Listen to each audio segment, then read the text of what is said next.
I'm Andrew Klavan, and this is The Revolting Truth.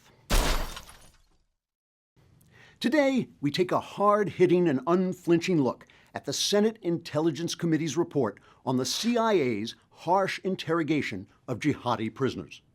But before we begin, let's all of us pause for a moment of silence in which to reflect on what these jihadis endured at the hands of the United States government.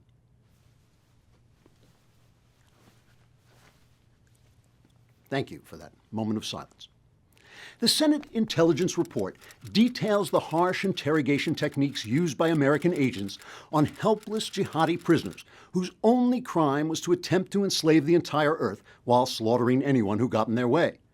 The details of the report were called horrific by USA Today, while the Washington Post deemed them horrific, and the Huffington Post called them horrific, because if they hadn't told us the details were horrific, we might have read them ourselves and said, the report was a bipartisan effort by the committee's Democrats to get at the truth about CIA interrogation techniques by personally interviewing no witnesses.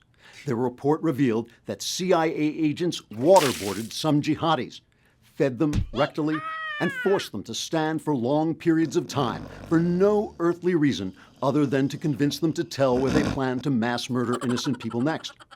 The report claims that these techniques did nothing to stop terrorist slaughter, a claim that is only disputed by everyone who was there and all the non-Democrats who read the pertinent documents. 6 CIA directors and deputy directors say that the interrogation technique saved thousands upon thousands of lives, providing information that led to the arrest or killing of top terrorists, including Osama bin Laden. Still, is that any reason to pour water on the faces of psychopathic murderers? I think most Senate Democrats would say no, and then watch you die and pretend it wasn't their fault. Now, on a personal note, I have to admit that I have been caught in an unguarded moment making silly jokes about how waterboarding jihadi should be made an Olympic sport, scheduled somewhere between water polo and synchronized swimming, with male CIA agents wearing black silk shirts bedecked with sequins and female agents in leotards and tutus.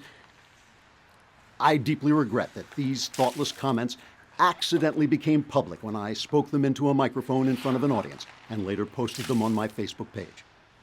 I'm fully aware that this is no laughing matter. Sequins and tutus on CIA agents would be completely undignified, and I sincerely apologize for my remarks. But the real question is this. Are harsh interrogation techniques, sometimes called torture by those who want us to give a crap, fitting behavior for a nation founded on Christian principles?